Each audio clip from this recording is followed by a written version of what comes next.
अस्सलामु अलैकुम वरहमतुल्लाहि वबरकातुहू।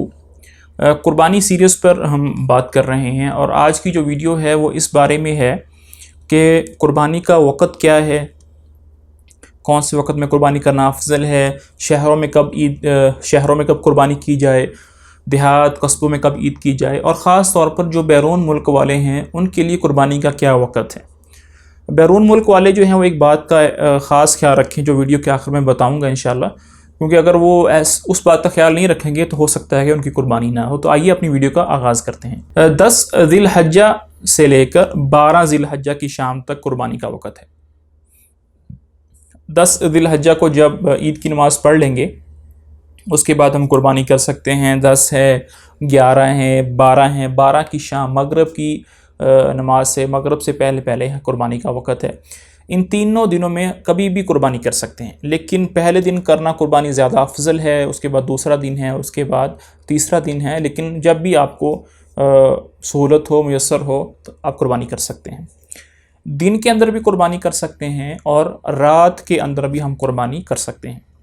हमारी जो फ़िक़्ह की जो पुरानी किताबें हैं उसमें फ़ुक़हा रहिमहुल्लाह ने रात को कुर्बानी करना ये मकरूह लिखा है, और ये जो हुक्म उन्होंने कराहत का लगाया है, मकरूह होने का लगाया है, ये उनके ज़माने के मुताबिक है, क्योंकि उस वक्त रात को रोशनी का इंतज़ाम नहीं होता था और रोशनी ना होने की वजह से ये ख़दशा था कि कहीं जानवर को जब ज़िबा किया जाए तो हो सकता है उसकी जो ज़िबा करने वाली, जो काटने वाली रगें हैं वो सही से ना कटें।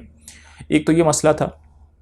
दूसरा ये मसला भी था कि अब रात के वक्त लोग उस ज़माने में जल्दी सो जाते थे, तो गोश्त को तकसीम करने का जो सिलसिला था वो भी, उसके अंदर भी एक खलल वाक़ई हो सकता था। तो इन वजूहात की बिना पर फ़ुक़हा रहिमहुल्लाह ने पुरानी किताबों के अंदर रात को कुर्बानी करना मकरूह लिखा था।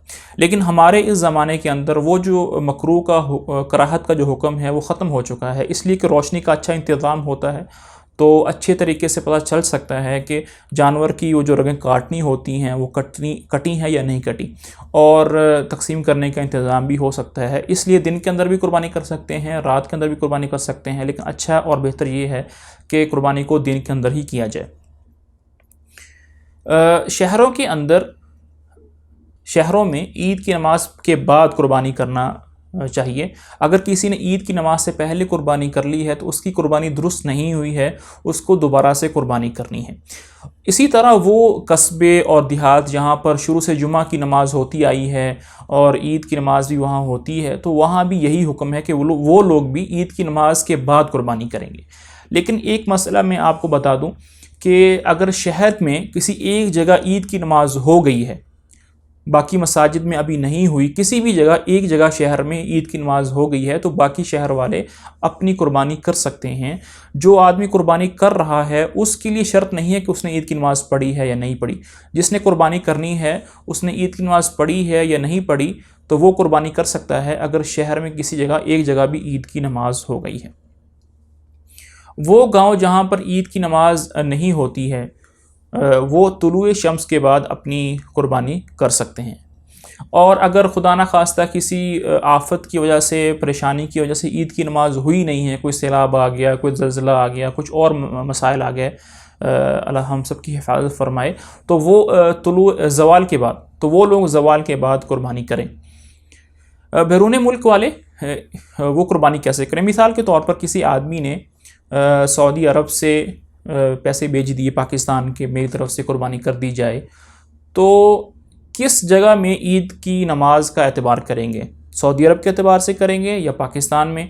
किस जगह देखेंगे कि ईद की नमाज हो चुकी है? इस हालत में दोनों जगह देखा जाएगा, दोनों जगहों का एतबार किया जाएगा कि ईद की नमाज हुई है या नहीं। इस हालत में ईद की नमाज सिर्फ उस वक्त दुरुस्त होगी जब सऊदी अरब के अंदर भी ईद की नमाज हो चुकी हो और पाकिस्तान के अंदर भी ईद की नमाज हो चुकी हो। मिसाल के तौर पर उमूमन ये देखा जाता है कि सऊदी अरब के अंदर ईद की नमाज एक दिन पहले होती है और पाकिस्तान में ईद जो है वो एक दिन बाद होती है। मिसाल के तौर पर यहाँ 10 ज़िलहज्जा थी, अब पाकिस्तान में तो वहाँ 9 ज़िलहज्जा होगी, तो कुर्बानी हम वहाँ पर नहीं कर सकते। तो इस हालत में अगर एक दिन का तकदीम ताख़ीर है तो यहाँ पर 11 तारीख होगी और पाकिस्तान के अंदर 10 होगी, दोनों जगहों पर ईद की नमाज़ हो चुकी होगी। उस हालत में जाके आपकी ईद की नमाज़ दुरुस्त होगी। امید ہے کہ آج کی ویڈیو آپ کو مفید لگی ہوگی.